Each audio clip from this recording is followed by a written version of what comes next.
De volta com troca de passes, só nesses minutinhos de intervalo, Mansury Júnior, o Galo fez mais um gol, 4-0, está aqui nos minutos finais já a partida, mas já dá pra gente falar um pouco desse Galo, que pelo jeito agora está bem ajeitado, a gente vai falar do Hulk, que marcou 2 gols, quem marcou esse último foi o Vargas, aos 46 do segundo tempo, o Savarino também deixou a marca dele. Fez o terceiro, isso. Não dá para dizer que esse Atlético não está evoluindo, né? É aquela questão mínimo de tempo de trabalho, permitindo ao Cuca dar um pouco da sua digital no time. O time evolui muito com a cara do que costumam ser os trabalhos do Cuca. É um time especialmente forte quando consegue ter uma retomada de bola com espaço para atacar em velocidade e com um ataque muito móvel, né? Chega por vezes a parecer que é uma movimentação caótica no ataque do Atlético, mas é de muita mobilidade. A gente, por exemplo, é muito curioso, é parte desse processo, percebeu o quanto são diferentes os mecanismos que o Atlético utilizava com o Sampaoli, com um jogo muito mais posicional, né, de um jogo com dogmas assim, do jogo de posição, dos pontas abertas ocupando a lateral do campo, muito mais presos por ali, e o time se instalando no campo de ataque para tentar, com posses de bola muito mais longas trocas de passe, tentar entrar na defesa do adversário. Agora é um time de retomada, saída muito rápida, tentando agredir com muita mobilidade na frente. O Atlético evoluiu nesse aspecto, especialmente quando tem esse espaço, quando consegue retomar a bola e criar o espaço para atacar. Há momentos do jogo que ele perde um pouco de controle. É normal porque há ainda uma transição de trabalho. Agora que a evolução é clara, e principalmente com a adaptação que parece acontecer do Hulk como um 9 de mobilidade e o Savarino jogando pelo lado também com a possibilidade de circular pelo ataque. Olha, depois desse resultado aqui, maestro, pelo jeito aquela, aspas, confusão, desentendimento ali que rolou, das palavras do Hulk em relação ao Cuca, já ficou no passado, porque a coisa deslanchou para o lado dele, né? Eu acho que para o Hulk, naturalmente, ele tá voltando a um período de adaptação, né?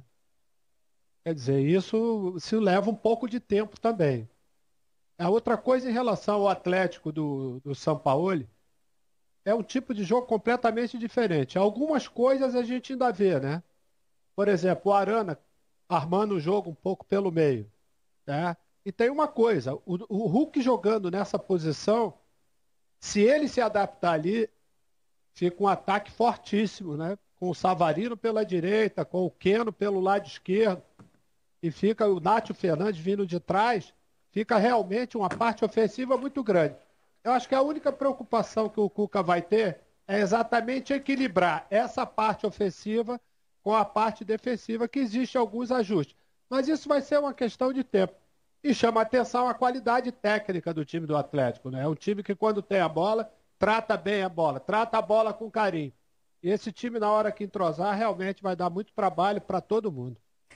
Você falou no Savarino, maestro. O Savarino marcou o seu 11º gol com a camisa do Galo e tem 11 assistências. Também é um jogador importante. É um jogador que se encaixou e é um jogador que vai tendo uma função muito diferente do que tinha no passado. Ele talvez até combine mais, por origem, com esse jogador que tem essa liberdade para circular pelo ataque, como o Cuca está dando agora. No passado ele tinha uma função de abrir mais campo, como o Keno fazia pelo lado esquerdo. Hoje você vê os dois, muitas vezes, vindo buscar um pouco essa bola por dentro, tabelando, trocando passe, tentando infiltrar. O próprio encaixe do Hulk é muito mais simples, porque o Hulk é também aquele tipo de jogador que, por vezes, a gente olha pro biotipo mesmo do jogador e enxerga, e tende a enxergar nele um camisa 9 daquele clássico, que ele nunca foi. Sempre foi um jogador que boa parte da carreira jogou pelo lado do campo. A adaptação dele como 9 também é mais fácil nesse ataque mais móvel e mais leve do Cuca. Conforme ele vai retomando forma com a sequência de jogos, ele vai conseguindo dar essas opções de se mover pelo ataque, de criar mais opções de movimentação com os jogadores. É uma fase de evolução mesmo do Atlético. E que vai acontecendo num grupo de Libertadores que vai se revelando acessível, né? O Atlético vai clareando demais, desanuviando assim, a sua situação no grupo de uma maneira muito nítida, assumindo liderança e vai ganhando tempo para que esse trabalho vá maturando.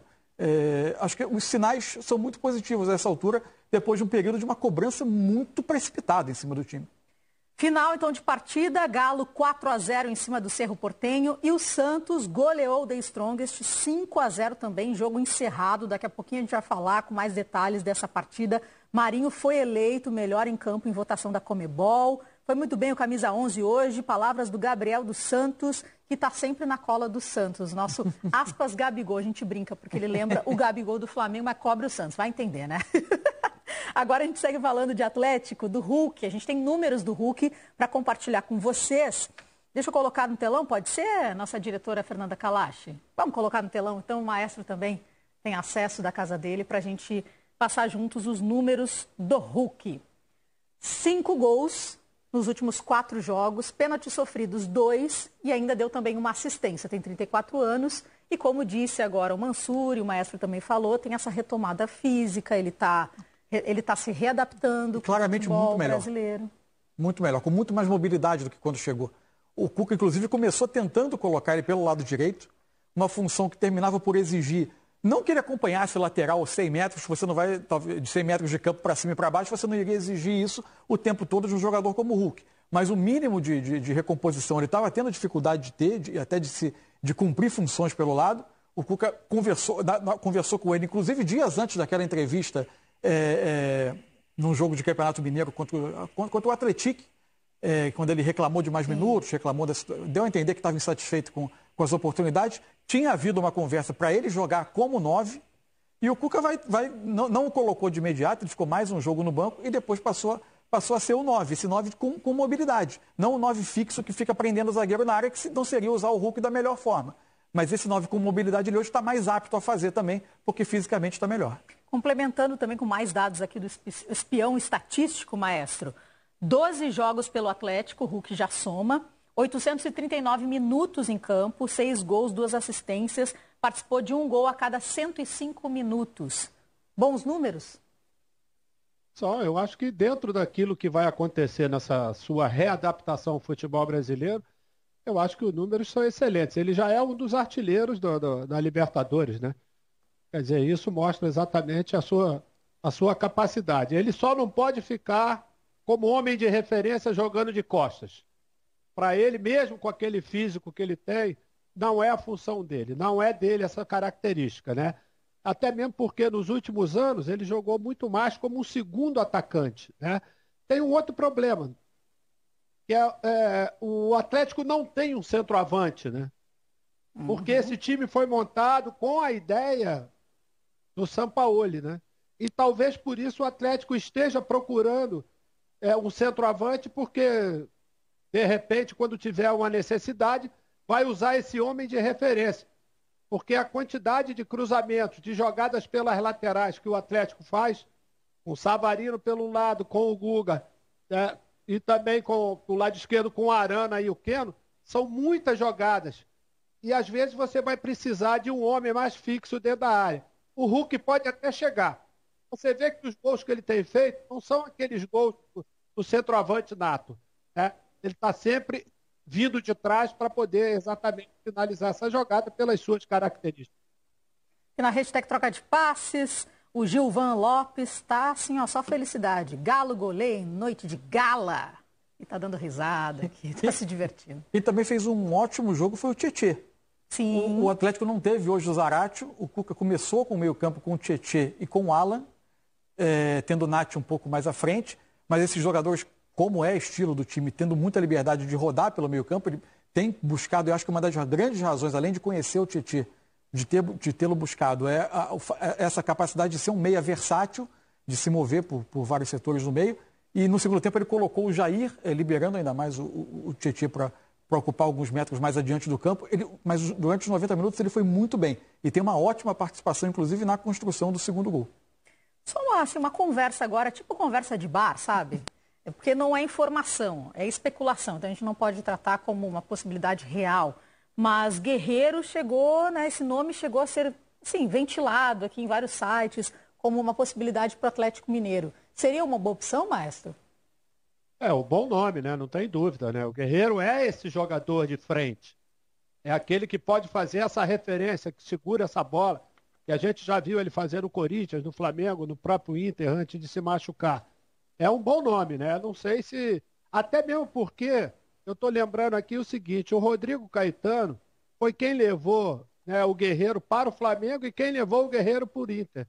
E ele hoje é o diretor de futebol do Atlético Mineiro. Então, existe essa possibilidade mesmo, né? Aí, né, juntando agora os fatos, existe mesmo essa possibilidade, quem sabe. Vamos aguardar, então, para ver informações mesmo reais. Fala, Mansur. Não, entender também como vai ser o restante de temporada do Guerreiro. É um jogador que tem pretensões, inclusive, de se manter jogando o máximo de minutos possível, o que não é uma garantia dado o elenco que o Atlético tem, mas jogador que tem pretensões até de ano que vem, apesar da idade, ainda brigar por espaço em mais uma Copa do Mundo. Agora, é entender como ele vai vir de um período que as últimas temporadas têm sido atribuladas para ele, desde a questão do doping, depois veio uma lesão mais longa, agora vem uma questão de tendinite que é um pouco relacionada a essa volta à atividade após a inatividade, enfim.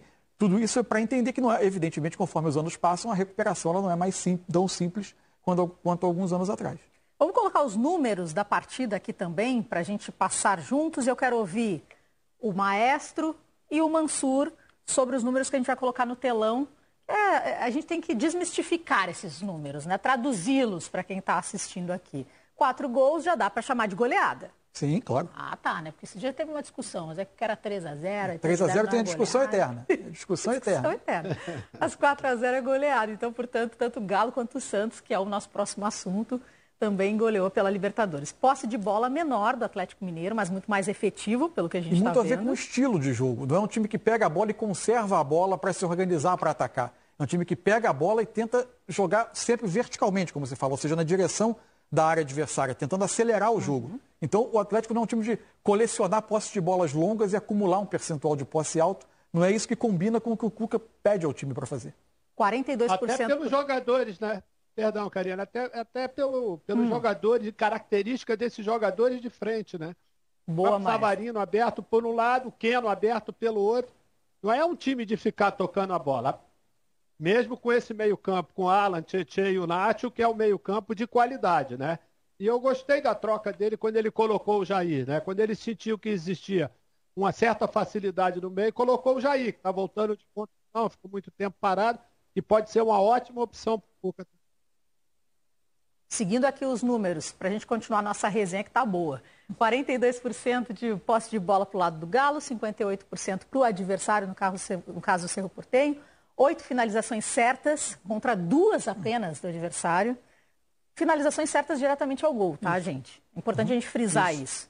Precisão de passes, 81% do Galo, 84% do Cerro Porteño. Faltas cometidas, 19-16. Cartões, 3 para o lado do Cerro Porteño, 2 para o lado do Galo. Temos mais informações ainda? Não? Então tá. Então já fechamos aqui a conta dos nossos números. Agora eu quero ouvir o Maestro. Você já estava aí soltando o verbo, solta mais.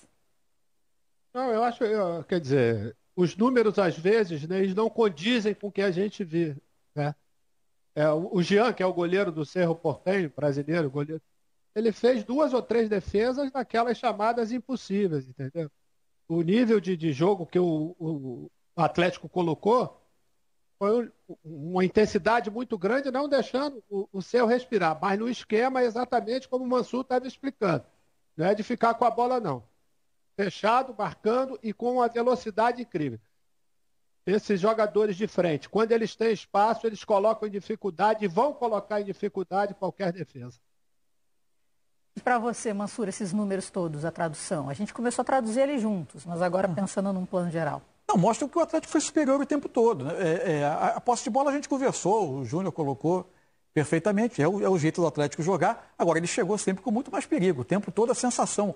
Mesmo quando o Atlético teve um pouquinho de dificuldade para construir, até encontrar o seu primeiro gol, quando o Cerro ainda tentava esperar um pouco mais atrás e tirar esse espaço do Atlético, tentar evitar que o Atlético conseguisse atacar em velocidade. Naturalmente, quando você tem um adversário te esperando atrás, o jogo fica um pouco mais travado. Até que o Atlético consegue construir a situação para fazer o seu jogo, porque através de uma pressão muito bem feita na frente. Forçou o erro do Villasanti, que é o volante do Cerro Porteño, que erra 2 vezes no mesmo lance, inclusive, primeiro numa saída de bola, tem a retomada, o Savarino faz a jogada, ele erra de novo ao tentar afastar a bola e sai o gol do Hulk. A partir daí o jogo muda e fica muito mais a feição do Atlético. Mesmo quando tendo 1-0, que o Cerro começa a ter um pouco mais de posse, a sensação quase sempre era de um Atlético mais próximo do segundo gol do que de sofrer um empate. Foi um time razoavelmente seguro, por vezes, nessa tentativa de acelerar demais o jogo. Provoca eventualmente perda de bola, até pela adaptação ao novo modelo, é sempre bom destacar. Não é um time pronto, não é um time para disputar final de campeonato agora, é um time para amadurecer ao longo da disputa. E nessa transição, por vezes, na tentativa, um time que se acostumou a conservar a bola há tanto tempo, em determinado momento passa a ter que acelerar o jogo, por vezes você provoca precipitação de passe, perda de bola, chance de contra-ataque para o rival. Mas raramente, você não teve em momento algum praticamente a sensação de que o resultado estava em perigo. Na hashtag troca de passes, vocês participam também. O Gustavo Régio colocou assim pra gente: Guerreiro não vem, gente. Até o Sport TV troca de passes replicando notícias sem fundamento. O elenco tem 7 estrangeiros já, não cabe. Só fazer uma correção, a gente não está replicando notícia. Nós falamos que era um papo de boteco aqui, a gente deixou bem claro que era uma especulação, que muitos sites, enfim, a internet falava no nome do Guerreiro. Isso não é notícia, nem informação, tá bom? Só para deixar claro. E o Ricardo Alexandre colocou pra gente aqui: o Galo jogou muito e, para variar, o Nátio foi o maestro, o Tietê foi muito bem, que o Mansur também colocou. E o Hulk, aspas, colocou pra gente aqui: esmaga. Agora falando também do Cuca. A gente começou lá no início a falar um pouco do Cuca, mas tudo isso também está acontecendo com a batuta dele, né? Sim, uma imposição de modelo, né? Imposição de estilo. Isso é uma coisa muito clara, tentando conduzir o time para a forma dele de jogar. Por vezes você vê o Atlético atacando, isso acontece com alguns times do Cuca, parece que os movimentos ofensivos são até meio intuitivos, né? Eles parecem caóticos, né, nessa movimentação. Mas é um trabalho visando, não é um time que vai ter um ataque de posição marcada lá na frente. É um modelo que ele vai tentando implantar, baseado fundamentalmente em muita intensidade, muita pressão na bola para conseguir recuperar e achar o espaço. E para você, maestro, quero ouvir você também em relação ao trabalho do Cuca. Até teve aquela, lembra da pichação no estádio que ainda nem está pronto? É a insanidade nossa de cada dia, né? Vão ter que apagar, hein? Vão ter que limpar agora, maestro. Eu acho que o problema é que o Atlético precisa, né, ganhar alguma coisa e rápido, entendeu? O Cuca tem um passado dentro do Atlético, né, recente, excepcional. Eu só queria lembrar que a maioria dos times do Cuca, onde ele dirigiu, foram sempre times que jogaram bem. Né? Lembrando que o Cuca era o treinador do Santos o ano passado, né, na temporada passada, quando o Santos foi vice-campeão da Libertadores, o que não é pouco. E hoje tem uma pressão muito grande em função do investimento que o Atlético fez. Quer dizer, isso eu acho que só vai parar de acontecer, é meio assim. Porque com as vitórias, o time vencendo e convencendo. Ele implantando as suas ideias, a sua filosofia, trazendo os jogadores, ele é um cara que sabe fazer ambiente. E isso vai fazer com que o Atlético, aos poucos, vá encorpando e vai chegar onde o torcedor quer, né? Que é um time realmente que possa, com o elenco que tem, é um time que pode ser temido por todos. Vamos olhar então como está o grupo H da Libertadores, que é o grupo do Galo. O Galo está isolado na liderança, com 7 pontos. Está aí na tela para você. O Cerro Porteño com 4 pontos. Lagoaíra com 2 pontos e o América de Cali ainda não pontuou. E no próximo jogo, o Galo joga fora de casa contra o América de Cali. Mas antes ainda tem outros compromissos também. No final de semana, tanto o Galo quanto o Cerro acabam mudando, né, o foco. Às 4h30 no Mineirão, o Atlético recebe Tombense, mas com uma boa vantagem, volta da semifinal do Mineiro. Construiu vantagem, tem provavelmente com um time bem diferente do que jogou hoje. E no grupo, como o América de Cali vem se mostrando como um time de desempenho muito abaixo até do que se podia imaginar, o grupo parece muito acessível e muito encaminhado para o Atlético, além de sair com a melhor campanha, com a primeira colocação do grupo, somar ponto para ter uma das melhores campanhas da fase, apesar do tropeço da estreia. Esse conforto tem o seu valor e muito, né, maestro? Eu acho que principalmente na questão da confiança da equipe e visando também o que pode acontecer para frente, como disse o Mansur, né? Quer dizer, quanto mais pontos fizer, isso vai te dar alguma coisa a mais lá na frente, né? E isso eu acho que nesse momento é importante.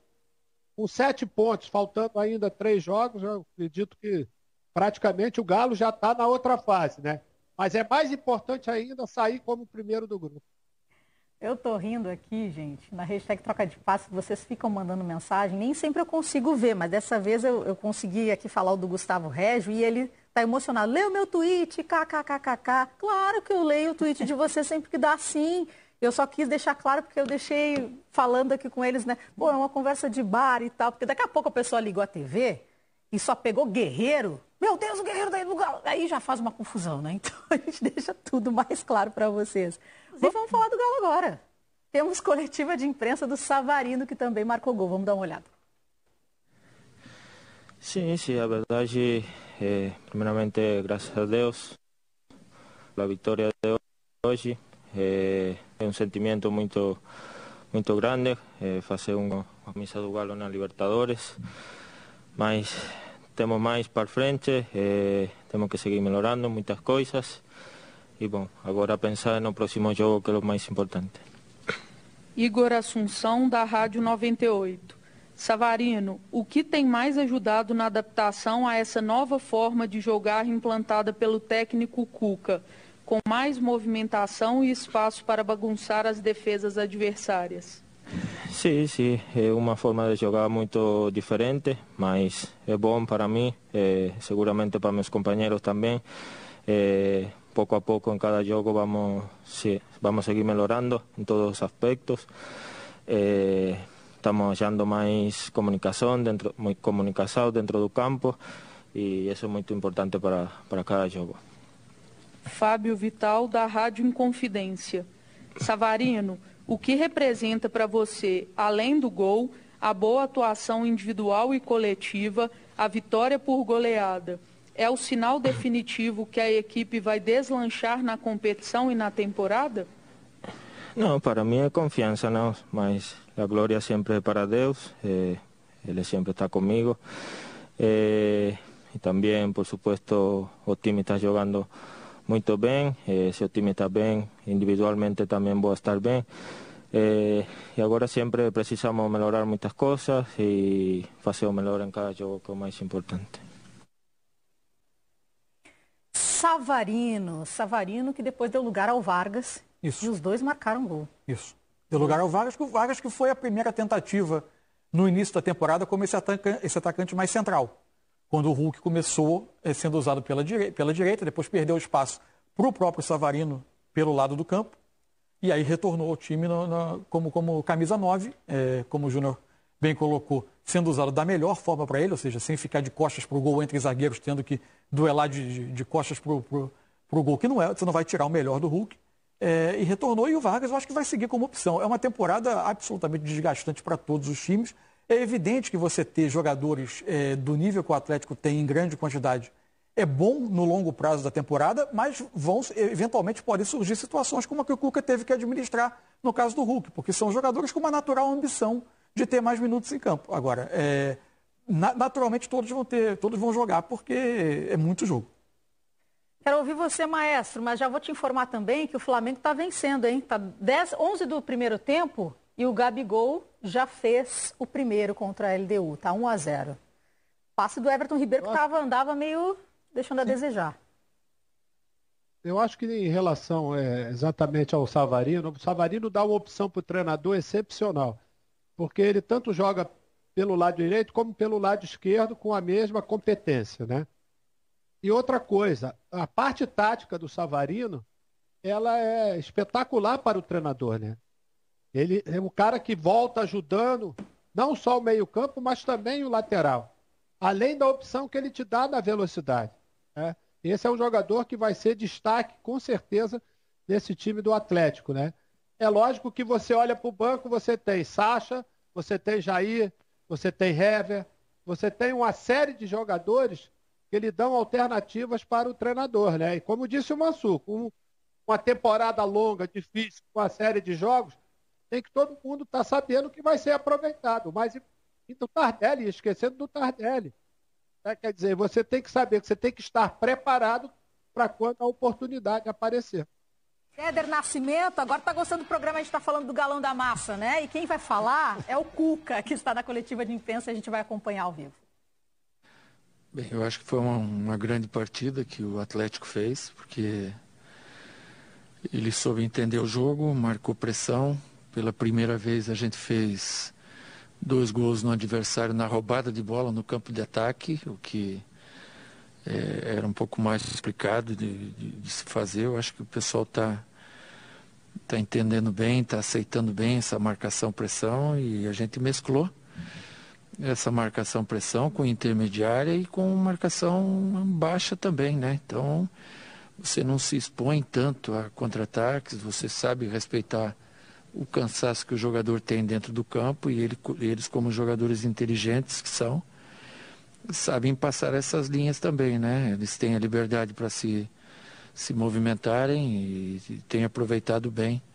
Hoje foi um grande jogo, coletivamente e automaticamente, individualmente, as peças se sobressaem, cada um da sua forma. Fred Ribeiro, da TV Globo. O Guga foi titular no lugar do Mariano, que já fez partidas na temporada. Queria que você analisasse essa disputa por posição e o perfil de cada lateral para encaixar na sua equipe. Ontem eu chamei os dois e expliquei a eles a importância que eles têm e a necessidade que eu tenho de contar com os dois, né? Não vejo muita diferença neles, são os dois grandes jogadores, grandes pessoas, e nós vamos utilizando eles da forma que a gente entender o mais certo, né? O Guga fez um grande jogo, tanto defensivamente quanto ofensiva também, ele encorpa bem a parte tática, né? Assim como o Mariano. Hoje foi a vez do Guga e a gente está muito satisfeito com ele.